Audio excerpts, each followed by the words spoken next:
অনন্য মামুনের পেজে যদি যাই, একটা স্ট্যাটাস দেখাইতেছি অনন্য মামুনের পেজে। দেশের বর্তমান পরিস্থিতির কথা চিন্তা করে আজ দরদের কোনো কিছুই মুক্তি পাচ্ছে না, পরে নতুন সময় জানানো হবে।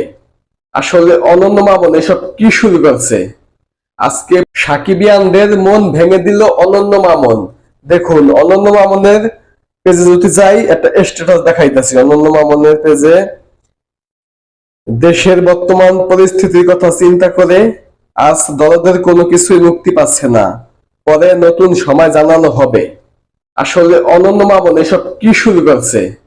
আজকে 15 তারিখ, আজকে সারাদিন সাকিবিয়ানরা অপেক্ষায় ছিল দরদ সিনেমার কিছু একটা আসবে, কিন্তু অনন্য মামুন বিকালবেলা আইসা পোস্ট দেয় কিছুই আসবে না, দেশের বর্তমান পরিস্থিতির জন্য কিছুই আসবে না।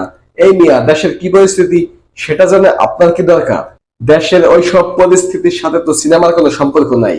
আপনি এই যে ঘুরাইতেছেন সাকিবিয়ানদেরকে নিয়ে আপনি খেলা করতেছেন।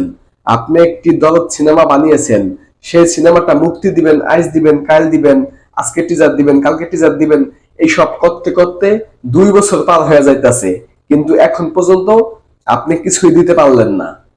15 তারিখ সারাদিন সাকিবিয়ানরা অপেক্ষায় ছিল, অফিসিয়ালি ঘোষণা আসছিল। আপনি একদিন আগেই জানাইছিলেন সাকিবিয়ানদের মনে চাওয়া পাওয়া পূর্ণ করবেন।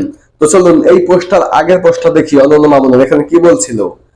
সাকিবিয়ানদের চাওয়াকে আমরা সঠিক মনে করি, আজ সন্ধ্যায় হোক দরদের ভালোবাসার বৃষ্টি।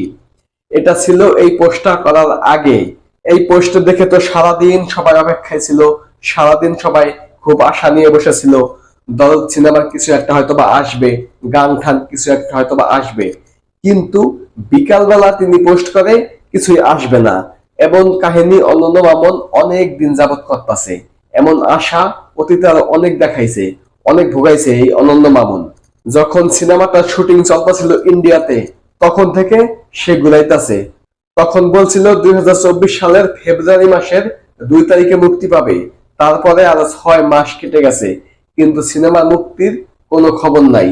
শুধুমাত্র একটা টিজার দিছে। এই টিজার ছাড়া আর কোনো কিছু অনন্য মামুন দিতে পারে না এখন পর্যন্ত। যদি আপনি দিতে নাই পারবেন, তাহলে সাকিবিয়ানদেরকে কেন আশা দেন? সাকিবিয়ানরা তো আবেগী, সাকিবিয়ানরা তো সাকিব খানের প্রত্যেকটা জিনিসের জন্য অপেক্ষা করে, কখন আসবে কখন আসবে। যদি আপনি দিতে না পারেন, আগে থাকতে শিওর হইবেন দিতে পারবেন কিনা। যদি না পারেন, না করবেন, এমন আশা ভবিষ্যতে আর দিয়েন না। ফাইজলামির একটা লিমিট থাকা উচিত, আপনি লিমিট ক্রস করে ফেলাইছেন, এমন ফাইজলামি ভবিষ্যতে আর করেন না।